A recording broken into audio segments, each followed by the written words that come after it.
नमस्कार मित्रों। आज मैं आपसे बार बार ये बोल रहा हूँ कि अपनी जिम्मेदारी को समझना है। हम एक मूक दर्शक नहीं हैं या हम एक सिर्फ नागरिक नहीं हैं। हम एक सिर्फ इंसान नहीं हैं बल्कि एक समाज के सदस्य हैं। जैसे परिवार के सदस्य हैं वैसे हम समाज के भी सदस्य हैं। समाज हमारा है, इसकी जिम्मेदारी भी हमारी है, अच्छे की भी और बुरे की भी। हमको इस जिम्मेदारी को समझना है। चाहे हम किसी उम्र में हों, किसी भी पेशे में हो, किसी भी स्थान पर हों, लेकिन हमें अपने भूमिका को अवश्य समझना है। हमारी भूमिका क्या है समाज के लिए, देश के लिए, अपने लिए, परिवार के लिए, ये हमको अच्छे से समझना है, उसको पूरा करना है। हम ये नहीं बोल सकते कि हम कुछ नहीं कर सकते, हम असहाय हैं, हम वृद्ध हैं, हम रिटायर्ड हैं, या हम नौकरी पेशे में लगे हुए हैं, हमको समय नहीं है, हम व्यस्त हैं, ये हम नहीं बोल सकते। हमें अपने समय को नियोजित करना पड़ेगा, हमें इस तरफ ध्यान देना पड़ेगा। आज जो समाज में हो रहा है उसके कारणों को हमको देखना पड़ेगा, उसके मूल तत्व को समझना पड़ेगा और उसका निराकरण करना पड़ेगा। क्योंकि अब ऐसी स्थिति आ गई है कि अब रोग की तरह अब बढ़ता जा रहा है। जैसे कि कोरोना बढ़ा, कोरोना ने पूरे विश्व को कवर कर लिया था, उसी तरह से ये जो बीमारियां हैं जो आज समाज में हो रही हैं, कुत्सित जो काम हो रहे हैं उसका प्रचार प्रसार हो रहा है। इसको हमको रोकना है। चाहे जिस स्तर का आदमी हो, वह विचारों से गरीब है, दरिद्र हो रहा है, व्यक्तित्व विकास बिल्कुल शून्य हो रहा है। हमारा सोचने का ढंग जो है बिल्कुल गलत है, बिल्कुल निम्नतम स्तर का है। हम किसी के बारे में भी अच्छा नहीं सोच सकते, अपनी जिम्मेदारियों के बारे में भी अच्छा नहीं सोच सकते। यह बहुत ही चिंतनीय बात है। हम देख रहे हैं, रोज़ देख रहे हैं, और मीडिया हमें दिखा रहा है, सारी चीज़ों से अवगत करा रहा है। जो चीज़ नहीं दिखाना चाहिए उसको भी बार बार दिखाया जा रहा है, बहुत विस्तृत रूप से दिखाया जा रहा है।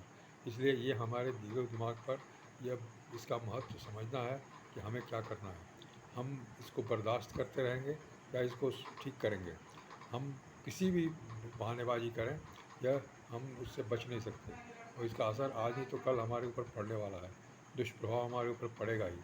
कल हमारे साथ वो घटना होगी जो दूसरों के साथ हो रही है, जिसको कि हम आज तमाशाबीन की तरह देख रहे हैं, वो घटना हमारे साथ होने वाली है। कभी न कभी हमारे साथ ऐसी दुर्घटना हो जाएगी, ऐसी चीज़ें हो जाएंगी जो दूसरों के साथ आज हो रही है। तब हमें समझ में आएगा कि हमने इसके बारे में क्यों नहीं कार्रवाई की। इसीलिए हम बार बार आपसे अनुरोध कर रहे हैं कि अपने समय का सही ढंग से उपयोग करें, अच्छी किताबें पढ़ें, अच्छे विचारों का उपयोग करें, अच्छे विचारों का प्रचार प्रसार करें, अच्छी किताबों को रिकमेंड करें लोगों को देने के लिए, और लोगों को पढ़ने के लिए प्रोत्साहित करें। बार बार बात करें, किसी विषयों पर बात करें। दूसरे किसी विषय पर गंदी बातों पर चर्चा करने का कोई मतलब नहीं है। गंदी राजनीति है, गंदा पक्षपातपूर्ण रवैया लोगों का, उस पर बात करने की कोई आवश्यकता नहीं है। बल्कि जो समस्याएं हैं उनको उनका समाधान ढूंढने की आवश्यकता है, उनके समाधान पर बात करने की आवश्यकता है कि ये समस्या है तो उसका समाधान क्या होगा, तो कैसे हम इसको सॉल्व कर सकते हैं, इसके बारे में हमको बात करना है। और लोगों के विचार इस बारे में प्रेरित करना है, डायरेक्ट करना है। लोगों के विचार उस तरफ आने चाहिए। आज हमारी सबसे बड़ी सोच ये है कि हम समस्याओं को ही देखते रहते हैं, समस्याओं की चर्चा करते रहते हैं, समस्याओं को हम असंभव बताते हैं, समस्याओं के बारे में हम बोलते हैं कि इसका कोई सोल्यूशन नहीं निकल सकता, या सरकार ऐसा करे तो ऐसा होगा, ऐसा करे तो ऐसा होगा, ऐसा हम शर्त लगाते हैं। लेकिन ये गलत बात है, ऐसा नहीं है। हर समस्या का समाधान है, और समाधान हम खुद सोच सकते हैं। हमारा दिमाग इतना सक्षम है कि हम समस्या का समाधान खोज लेंगे। हम समस्या के बारे में सोच सकते हैं, हम समाधान के बारे में सोच सकते हैं, तो कार्यान्वित कर सकते हैं। हमें किसी सरकार या सिस्टम पर ही निर्भर नहीं करना है। हर चीज़ सरकार या सिस्टम नहीं कर सकता है, क्योंकि उसमें भी हमारे जैसे लोग हैं, हमारे जैसे विचार शून्य लोग हैं, जो अपनी जिम्मेदारियों को नहीं निभा रहे हैं, क्योंकि उनकी ट्रेनिंग भी वैसी हुई है जैसे हमारी हुई है। शिक्षा प्रणाली ने हमको वैसे ही ट्रेन किया है जैसे सबको किया है। इसलिए हम उनसे उम्मीद लगा के बैठेंगे तो ये धोखा होगा। इसलिए हम सबको उसके लिए उचित कार्रवाई करनी है। हम जहाँ भी हैं, जैसे भी हैं, हमको उचित कार्रवाई करनी है और इसको बेहतर से बेहतर बनाना है। अच्छे विचारों का प्रचार प्रसार करना है। जितना ज़्यादा हम अच्छे विचारों का प्रचार प्रसार करेंगे, उतना ज़्यादा माहौल बेहतर होगा। लोग अपने व्यवहार में अच्छे तरीके अपनाएंगे, ताकि हर जगह सुख शांति होगी, और एक अच्छा माहौल पैदा होगा। सम्मान, इज़्ज़त सबके होनी चाहिए।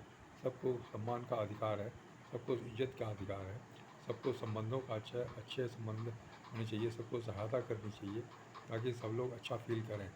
गुड फीलिंग होनी चाहिए। एक एट होम फ़ील होना चाहिए सबके साथ। हम जिसके साथ बात करें वो हमको अपना समझे, हमारे ऊपर विश्वास करे, हम एक अच्छा इंसान समझे और हम भी उसको अच्छा इंसान समझें, हम भी उसके ऊपर अच्छा विश्वास करें और उसकी मदद करें। यह भावना बहुत ही आवश्यक है। इसके लिए हमें हर तरीके से काम करना है, आस-पास के लोगों से बात करना है, फ़ोन पर बात करना है, व्हाट्सएप पर बात करना है, हमारे व्हाट्सएप ग्रुप्स हैं उस पर बात करना है। जो सांस्कृतिक और धार्मिक संस्थाएँ हैं, सामाजिक संस्थाएँ हैं, उनको भी इसके बारे में बताना है ताकि वो भी अपने यहाँ का प्रचार प्रसार कर सकें। हमें जो मुख्य मुख्य लोग हैं उनको इसके लिए बारे में बताना है ताकि मुख्य लोग अपने मातहत लोगों से बात करें और उसके बारे में बात कर काम करें। इसलिए हमें अच्छी तरह से काम करना है। स्कूल कॉलेज में जाकर भी काम करना है हमको, टीचर से बात करना है, प्रिंसिपल से बात करना है, टीचर्स को बताना है कि भाई आप बच्चों को क्या पढ़ाएं, कैसे पढ़ाएं ताकि वो सही ढंग से पढ़ा सकें, उचित शिक्षा दे सकें बच्चों की, उनका परवरिश अच्छे हो, उनका मानसिक विकास हो। छोटे बच्चे भी हैं उनको भी अच्छे तरह से कहानियाँ सुनाई जाए ताकि उनका भी मानसिक विकास हो सके। यही मेरी आपसे अनुरोध है और रिक्वेस्ट है, आप इसे अवश्य करें, अपनी जिम्मेदारी समझ के करें, पुस्तकें पढ़ें और दूसरों को दें पढ़ने के लिए। धन्यवाद, नमस्कार।